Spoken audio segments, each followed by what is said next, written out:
Grammar के rules रटना अब बंद कर दीजिए। नमस्कार एस्पिरेंट्स, आज के इस खास सेशन में आप सभी का स्वागत है। आज हम बैंकिंग और एसएससी एग्जाम्स की इंग्लिश ग्रामर को किसी बोरिंग, कंफ्यूजिंग गेसिंग गेम की तरह नहीं, बल्कि एक एकदम सटीक मेडिकल डायग्नोसिस की तरह ट्रीट करने वाले हैं।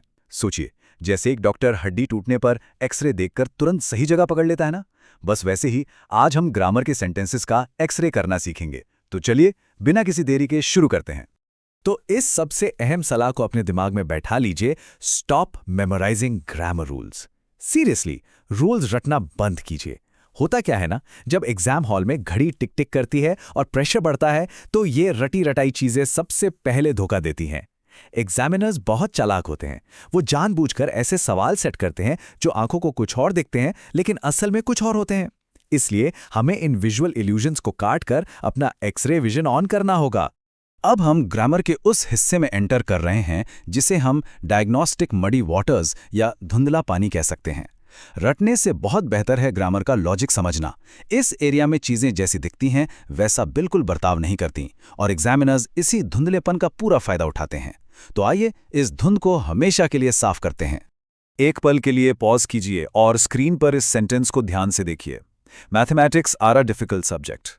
अब मुझे बताइए, इसे पढ़कर या देखकर आपके दिमाग में क्या आता है? शब्द के आखिर में एस लगा है, राइट? तो दिमाग तुरंत सिग्नल देता है कि अरे ये तो पक्का प्लूरल है, इसके साथ तो आर ही आएगा। और बस अक्सर एस्पिरेंट्स एग्जाम में इसी विजुअल ट्रैप में फंस जाते हैं। लेकिन असलियत क्या है? मैथमेटिक्स या फिर पॉलिटिक्स जैसे शब्दों के आखिर में जो आईसीएस लगा होता है ना, वो दरअसल ग्रीक और लैटिन भाषा से आया है। इसका सीधा सा मतलब होता है साइंस ऑफ या स्टडी ऑफ। तो बेसिकली ये एक सिंगल सब्जेक्ट है।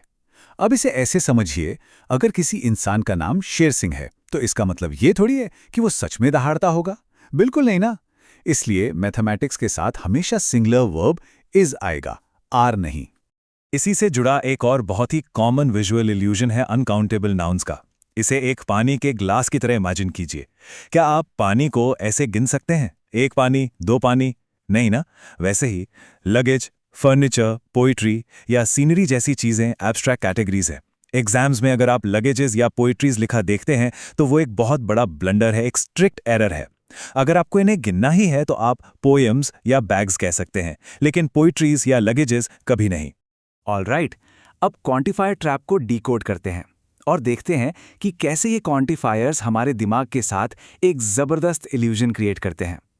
ये कुछ ऐसे शब्द हैं जो बाहर से प्लूरल होने का पूरा दिखावा करते हैं, लेकिन अंदर से पूरी तरह सिंगुलर होते हैं।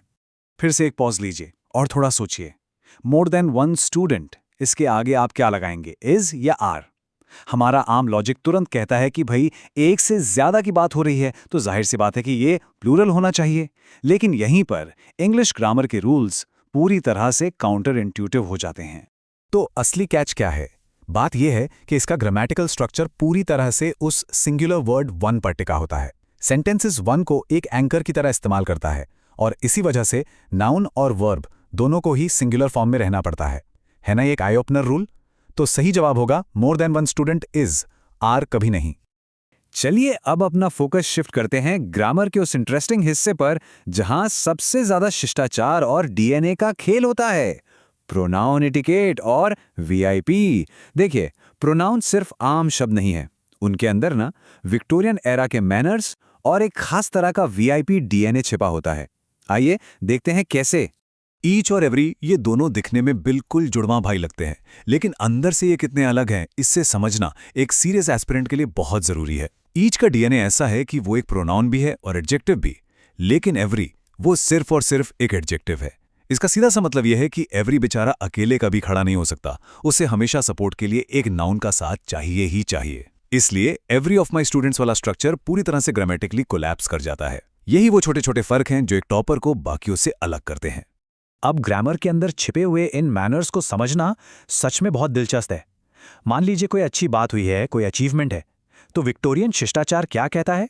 वो कहता है कि खुद को सबसे पीछे रखिए, यानी 2-3-1 order, you, he and I. दूसरों को पहले क्रेडिट दीजिए। लेकिन अगर कोई गलती हुई है, कोई गिल्ट है, तो एक सच्चे लीडर की तरह सबसे पहले जिम्मेदारी खुद लेनी चाहिए, यानी 1-2-3 order, I, you and he.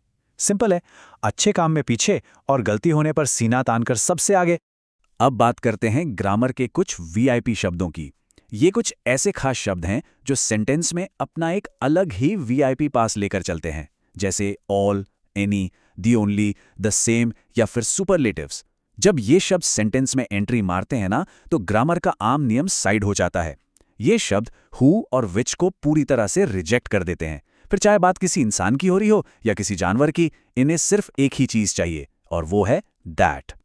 इसे एक उदाहरण से समझते हैं। आम बोलचाल में हम अक्सर कह देते हैं the same book which you are reading.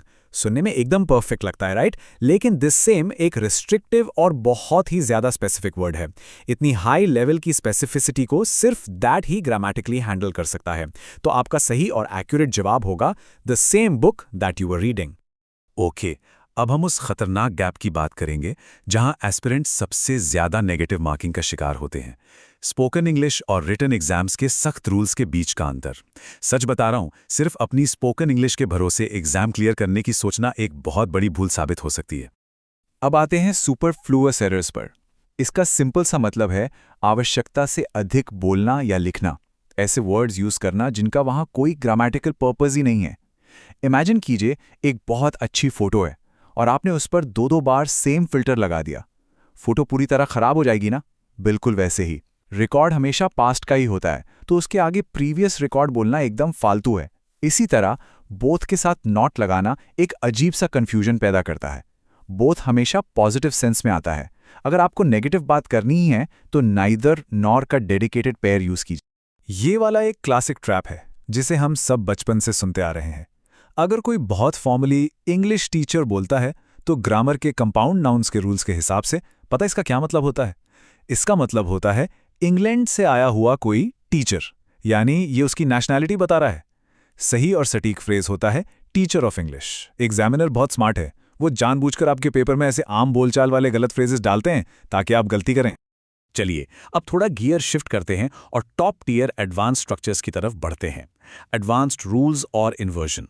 ये एग्जाम का वो सेक्शन है जो तैयारी के उस पीक लेवल को टेस्ट करता है जहां एक एक मार्क्स से सिलेक्शन रुकता या बनता है।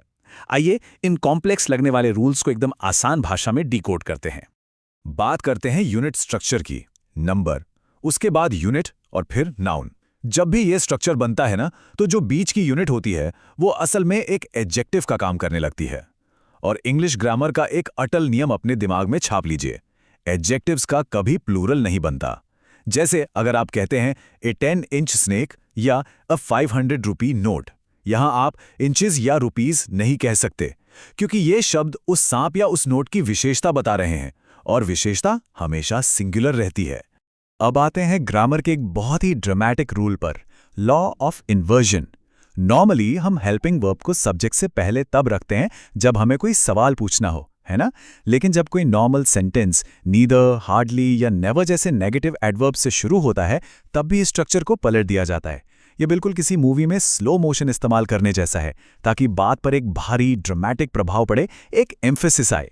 इसका एक परफेक्ट एग्जाम्पल देखते हैं। जब सेंटेंस के दूसरे हिस्से की शुरुआत नाइदर से हो रही है, जो कि एक नेगेटिव एडवर्ब है, तो हेल्पिंग वर्ब डज सीधा जंप मारकर सब्जेक्ट शी के आगे आ जाएगा। तो हमारा सही स्ट्रक्चर बनेगा नाइदर डज शी। ये बोलने में भी काफी ड्रामेटिक लगता है और रिटन एग्जाम्स के ग्रामर रूल्स के हिसाब से यही 100% एक्यूरेट है। अब एडवांस सेक्शन का ये वाला रूल एस्पिरेंट्स को बहुत परेशान करता है, आर्टिकल द का पर्पस रूल। देखिए, अगर कोई स्टूडेंट पढ़ने के लिए स्कूल जा रहा है, जो कि स्कूल का प्राइमरी पर्पस है, तो वहां स्कूल से पहले द नहीं लगेगा, क्योंकि वो एक सर्विस है। लेकिन अगर एक माँ पीटीएम अटेंड करने जा रही हैं, जो उनका सेकेंडरी पर्पस है, तो वो जगह उनके लिए बस एक ईंट पत्थर की फिजिकल बिल्डिंग बन जाती है, और उस केस में द स्कूल कहना ग्रामेटिकली बिल्कुल जरूरी हो जाता है। तो इस पूरे सेशन का क्रूशियल टेकअवे या द डायग्नोस्टिक क्योर क्या है? सिंपल है, ग्रामर के रूल्स को आंखें बंद करके रटने के बजाय हर रूल के पीछे का क्यों, यानी उसका मैकेनिज्म समझिए। जब आपका दिमाग ये लॉजिक समझ लेता है ना, तो एग्जाम हॉल के उस भारी दबाव में भी वो नेचुरली और ऑटोमेटिकली सही ऑप्शन तक पहुंच जाता है। आपको कुछ रटने की जरूरत ही नहीं पड़ेगी। अब इन एक्स-रे डायग्नोसिस टेक्निक्स को रियल प्रैक्टिस मटेरियल पर अप्लाई करने का टाइम आ गया है। इस लॉजिकल लर्निंग को और भी ज़्यादा मजबूत करने के लिए हमारी लक्ष्य बैंकिंग टेलीग्राम कम्युनिटी से ज़रूर जुड़ें। वहाँ आपको ऐसे बेहतरीन और एलीट प्रैक्टिस सेट्स मिलेंगे जो आपकी एग्जाम की तैयारी को एक बहुत ही सॉलिड एज देंगे, तो इसे मिस मत कीजिएगा। और अंत में जाते जाते एक थॉट प्रोवोकिंग सवाल जिस पर हम सबको सोचना चाहिए। जरा नोटिस कीजिएगा कि कितनी बार लोग बिना सोचे समझे योर्स फेथफुली में फालतू का एपॉस्ट्रोफी लगाकर ब्लंडर करते हैं, या फिर कजन के साथ एक एक्स्ट्रा ब्रदर लगाकर सुपरफ्लुअस गलतियां करते हैं। आज से ही अपने आसपास लोगों की इंग्लिश ध्यान से सुनिए और इन एरर्स को असल जिंदगी में डायग्नोस करना शुरू कीजिए। आपको बहुत मजा आएगा। सीखते रहिए, लॉजिक ढूंढते रहिए और ग्रामर पर सवाल उठाते रहिए।